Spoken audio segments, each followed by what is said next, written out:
Hello, little thinkers! Grab your backpack and adjust your pillow. Our story expedition is starting.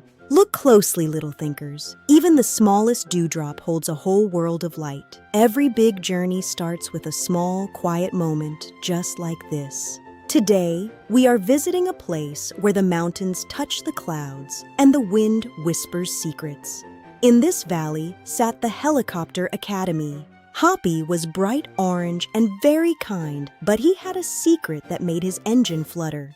"I wish I wasn't so scared," he would whisper to the grass. To Hoppy, the sky didn't feel like home. It felt like a very long way to fall. He preferred to stay close to the flowers and the grass. Then there was Rocky. Rocky was big and loud and loved to show off how high he could fly. "Hey, Hoppy," Rocky would boom. "Are you a helicopter or a garden snail?" Little thinkers, let's pause our expedition for a moment. Have you ever felt a little bit scared to try something new, just like Hoppy? Let's think about that together.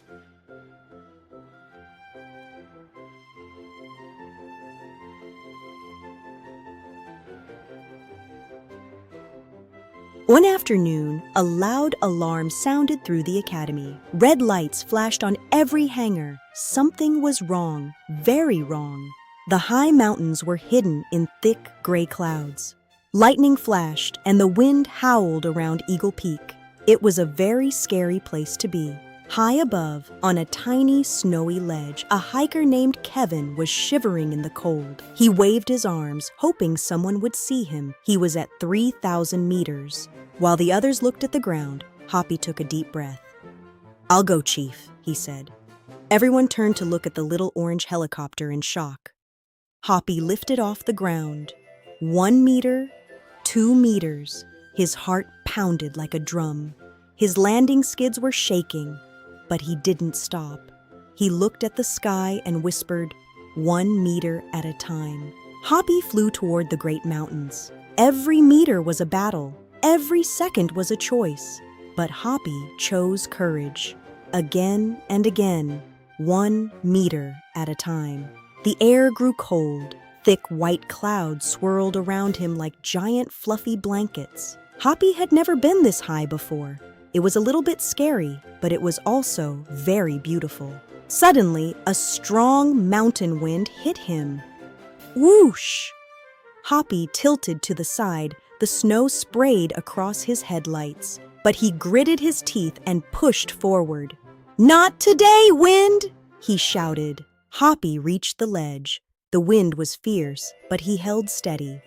Kevin stepped into the door, his heart full of hope. "Thank you," he whispered. "I thought no one would come." Hoppy smiled. "I'm here now. We're going home." The flight back was long. The wind was still strong and the cold was still bitter, but Hoppy didn't stop. He didn't freeze. He didn't look down.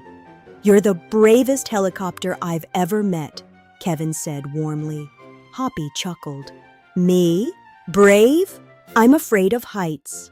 Kevin laughed. "That's exactly what makes you brave, being afraid but doing it anyway." As Hoppy's landing skids touched the green grass, the whole academy erupted in cheers. Rotors spun and lights flashed. Hoppy had done it. He was a hero. Chief landed next to Hoppy. He looked at the little orange helicopter with a warm, proud smile. "Hoppy," he said quietly, "today you didn't just rescue a hiker, you rescued yourself. You faced your fear and you won." Little thinkers, here's another question for our hearts. How do you turn fear into bravery? Is it by being strong or by being kind? Let's think together. Hoppy learned that courage isn't having no fear. It's being afraid, but flying anyway, because courage grows every time you face a cloud. Remember that, little thinkers. I did it, little thinkers. I faced the clouds and found my courage. If you want to join me on my next big expedition, please click the subscribe button below. Happy scouting!